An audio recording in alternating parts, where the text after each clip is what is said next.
തെളിച്ചമേകാൻ പൊൻപുലർക്കാലം വെളിച്ചമാകുമ്പോ നുറുങ്ങുവെട്ടം പക്ഷിപരാഗം തെളിച്ചു കാട്ടുമ്പോ വരുന്നു ദൈവം മനസ്സിനുള്ളിൽ തിളക്കമേകിടാൻ തരുന്നു ധ്യാന പ്രകാശമാർക്കും വിളക്ക് വയ്ക്കുമ്പോൾ നുറുങ്ങുവെട്ടം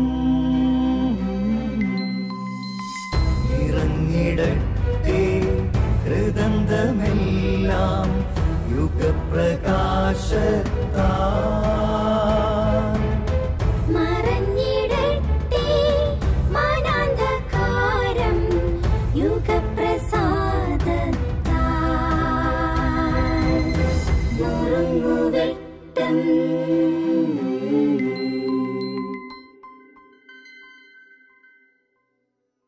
ക്രിസ്തുവിൽ സ്നേഹമുള്ളവരെ,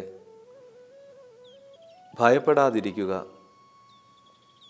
ദൈവം നമ്മെ നോക്കി എപ്പോഴും പറയുന്നുണ്ട്, ഭയപ്പെടേണ്ട, ഞാൻ നിൻ്റെ കൂടെയുണ്ട്.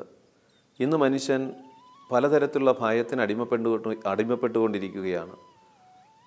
ഈ അടുത്ത സമയത്ത് ഒരു സഹോദരി എൻ്റെ അരികിലേക്ക് വന്നു. അവർക്ക് വല്ലാത്ത ഭയമാണ്. ഭയത്തിന് കാരണം മറ്റൊന്നുമല്ല, അവരുടെ നാവിൻ്റെ തൊലി പോകുന്നു എന്നുള്ള വിഷമമായിരുന്നു. അത് പരിശോധിക്കുവാനായിട്ട് ഹോസ്പിറ്റലിൽ ചെന്നു. ഡോക്ടർ എല്ലാം പരിശോധിച്ചിട്ട് ഡോക്ടർ തമാശയ്ക്ക് ആദ്യം പറഞ്ഞു, ക്യാൻസർ ആണെന്ന് തോന്നുന്നു, അങ്ങനെ ഭയപ്പെട്ടു. പെട്ടെന്ന് ഈ ഒരു വാക്ക് അവരുടെ ഉള്ളിൽ ഭയമായിട്ട് കയറി. എന്നാൽ എല്ലാ പരിശോധനകളും കഴിഞ്ഞപ്പോൾ ഒരു യാഥാർത്ഥ്യം തിരിച്ചറിഞ്ഞു, അവർക്ക് ഒരു രോഗവുമില്ല.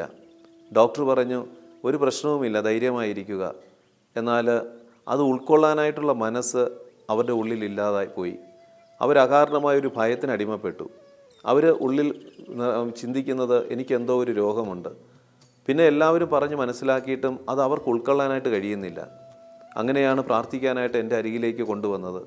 അവരെ ഇരുത്തി ഞാൻ പ്രാർത്ഥിച്ചു, കുറേ ബോധ്യങ്ങൾ കൊടുത്തു. ഒരു കുഴപ്പമില്ല, എല്ലാ കാര്യങ്ങളും നോർമലല്ലേ, ഡോക്ടർമാരുടെ എല്ലാ പരിശോധനകളും നിങ്ങൾക്കൊരു രോഗമില്ല എന്ന് അവർ വിധിച്ചിട്ടും എന്തേ നിങ്ങൾക്കത് അംഗീകരിക്കാൻ കഴിയുന്നില്ല? ഉള്ളിലെ ഭയം അവരെ കാർന്നു തിന്നാനായിട്ട് തുടങ്ങിക്കഴിഞ്ഞു. പ്രിയമുള്ളവർ, ഇതുപോലെയാണ് പലപ്പോഴും അകാരണമായി കാര്യമില്ലാത്തതിനെയൊക്കെ നമ്മൾ ഭയപ്പെടുകയാണ്. ആരുടെയോ ഒരു വാക്കിലൂടെ നമ്മൾ എന്തൊക്കെയോ സംശയിച്ച് നമ്മൾ ഭയപ്പെടുന്നവരാണോ? എങ്കിൽ ആ ഭയത്തെ മാറ്റുവാൻ ക്രിസ്തു നമ്മളോട് പറയുകയാണ്, ഭയപ്പെടേണ്ട, ഞാൻ നിങ്ങളുടെ കൂടെയുണ്ട്. എല്ലാ ഭയത്തെയും ഉന്മൂലനം ചെയ്യുവാനായിട്ട് നമ്മെ ബലപ്പെടുത്തുന്നത് ക്രിസ്തു നമ്മുടെ കൂടെയുണ്ട് എന്നുള്ളത് തന്നെയാണ്. ക്രിസ്തു സാന്നിധ്യം നമ്മൾ ഉള്ളിൽ ആവർത്തിച്ച് നമ്മുടെ മനസ്സുകളിൽ കൊണ്ടു നടക്കുകയാണെങ്കിൽ പല ഭയങ്ങളെയും നമുക്ക് മാറ്റാനായിട്ട് സാധിക്കും. ഇന്ന് മനുഷ്യൻ രോഗത്തെ ഭയക്കുന്നുണ്ട്, ദാരിദ്ര്യത്തെ ഭയക്കുന്നുണ്ട്. അതുപോലെ തന്നെ തൊഴിൽ മേഖലകളിലെ പല ഭയങ്ങളുമായിട്ട് ഇന്ന് മനുഷ്യൻ നെട്ടോട്ടമോടുകയാണ്. കാര്യമില്ലാത്ത കാരണത്തിന് ഭയവുമായി എന്തിന് മനുഷ്യൻ ഇങ്ങനെ സമ്മർദ്ദങ്ങൾക്ക് അടിമപ്പെടുന്നു? ഭയപ്പെടാതിരിക്കുക. ക്രിസ്തു നിങ്ങളുടെ ഭയങ്ങളെ നീക്കം ചെയ്യുന്നവനാണ്. അവനോടൊപ്പം ചേർന്ന് നിന്ന് നമ്മുടെ ഭയത്തിന് കാരണമാകുന്നതിനെ നമുക്ക് കീഴ്പ്പെടുത്താം. ദൈവം നമ്മെ അനുഗ്രഹിക്കട്ടെ.